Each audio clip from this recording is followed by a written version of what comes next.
people think of him now, they only think of the numbers. They think of the fact that he was so good, deep threat, intermediate, short. He could do everything.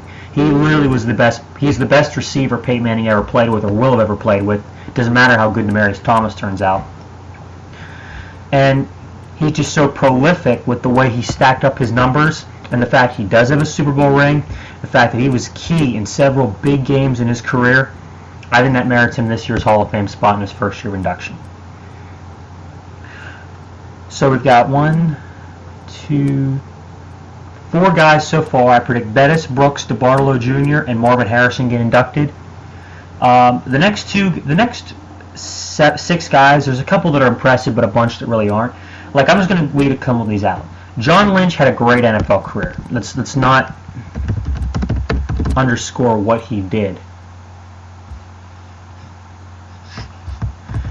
Being the fierce hitter for the Denver Broncos and the Tampa Bay Buccaneers, 9-time Pro Bowler, 2-time All-Pro, but he really wasn't that great in terms of, literally he played like a linebacker. He pretty much just was a linebacker as a safety. And he had some really good years and was a key cog in the defense schemes that the Buccaneers had and the Denver Broncos had in the mid-2000s, which were pretty good for a few years. But I don't think he's Hall of Fame worthy. Purely and simply, I don't, because he's got great credentials, great numbers, and he's a great guy, but I don't really think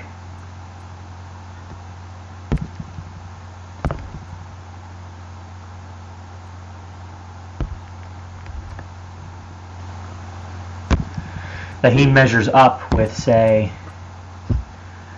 some of the other great safeties in the Hall of Fame. Like, some of the other great safeties in the Hall of Fame blow his numbers away in the interception game and in terms of hitting.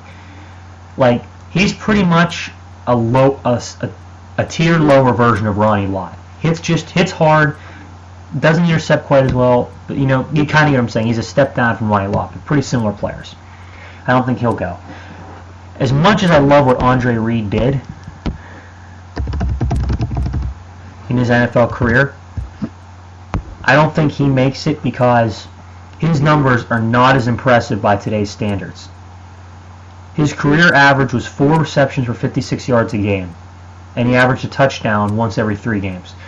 As much as Andre Reed was a great player and was the key player for the Buffalo Bills on offense in terms of being a skill position guy next to Thurman Thomas, he did his part, but I don't really think that Andre Reed's going to make it because his numbers are going to be seen by the Hall of Fame voters the last 8 years. It'll be year 9 this year, is that they're not as impressive by today's standards, and that's going to keep him out. My personal opinion is that he does belong in the Hall of Fame, but this is just predicting who I think will go in. And I think that, besides, they're not going to induct 2 receivers in the same year, and the fact that he's got 2 other guys there who have had more success in their career in terms of numbers, and one guy who's got a ring in Harrison, makes it almost impossible for him to get in this year.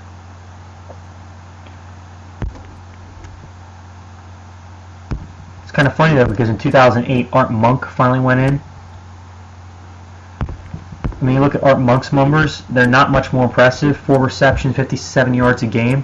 But the reason why is because Art Monk's career was mostly the 80s and a little bit in the 90s.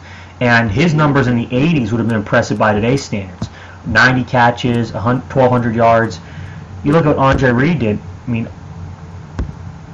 Andre Reed in his career topped 1,000 yards 4 times, hit double-digit touchdowns only once, and never did he pass 90 receptions.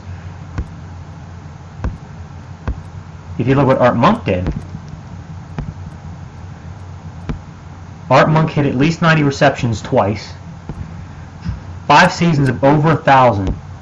He didn't have a season with double-digit touchdowns, but then again, his receiving yardage totals are more impressive. He'll get in. He'll have a better. He got in because of that, and because his numbers were back in the 80s, and the Redskins won 3 Super Bowls. They didn't lose 4 straight, so that hurts Reed as well. Will Shields was a tremendous player and a tremendous blocker up front, but it's really going to be a competition between him and Walter Jones to see who gets in.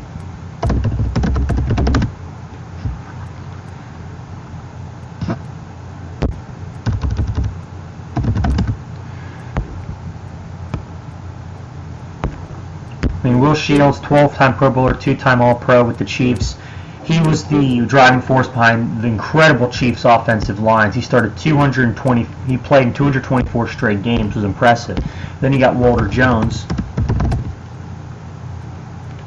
who was the main guy in Seattle. And I don't think his resume is impressive because, like I said, I mean, Will Shields made more Pro Bowls, and Shields is left tackle, but Shields is the guard, Walter Jones is the tackle, and he pretty much spent his whole 12-year career blocking for Matt Hasselbeck, and he did a phenomenal job of it. But again, Will Shields on the inside, I think, makes himself more of a presence, and I think Shields will get in. It's a battle between those two, and Shields' resume is more impressive than Jones. And the final two, you've got Michael Strahan, the defensive end, with 141.5 career sacks, Giants record, and cornerback Aeneas Williams. I do not understand why people think Aeneas Williams needs to be inducted in the Hall of Fame.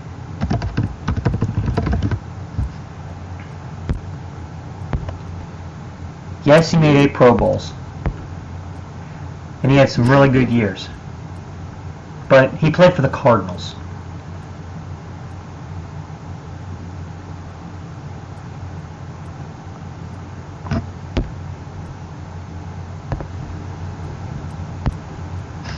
And wasn't exactly the best defensive player in terms of hitting. He wasn't really a good tackler.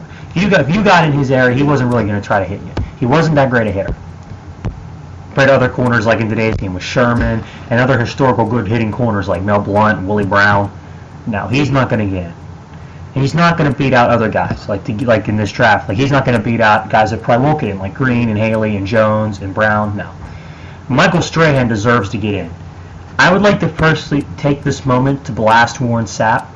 You call the Steelers old and slow, and for the next 2 years after they did that, they had the best defense in the league. You've routinely made fun of the Steelers, and they've continued to make the playoffs. Well, not the last 2 years, but they did after you made your comments. What else?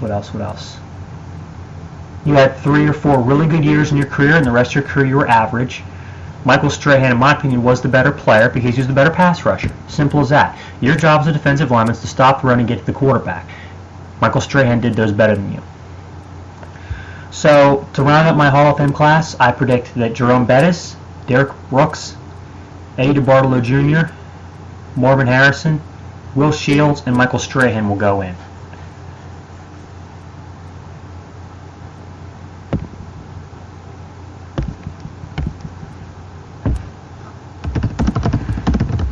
The thing that confuses me is the senior candidate thing. I don't get that.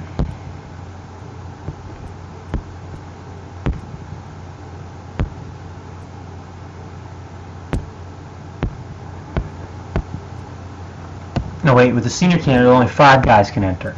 I said Bettis, Brooks, DeBartolo Jr., Harrison, Strahan, and Shields. I think if anyone's going to get left out, it's going to be Brooks. It's going to be Bettis. As much as I'd love to see him go in, and he has the ring, but still, I don't think Bettis' numbers compared to Brooks, compared to Harrison's, compared to Shields, compared to, Strahan's even. I mean, DeBartolo Jr., the impact he had, I think that's going to be the Hall of Fame class. Derek Brooks, Eddie DeBartolo Jr., Marvin Harrison, Will Shields, and Michael Strahan. All right, I hope you guys enjoyed my segment for tonight, and I'm debating whether to do another one, so, I'm getting some feedback here on my feed right now, and I got people that want me to do another one. So I'll think of something to talk about. So hope you guys all stay tuned if I decide to do something else. But until then, see ya. And as of now, it is Wednesday, January 29th. Super Bowl takes place in 4 days. See ya.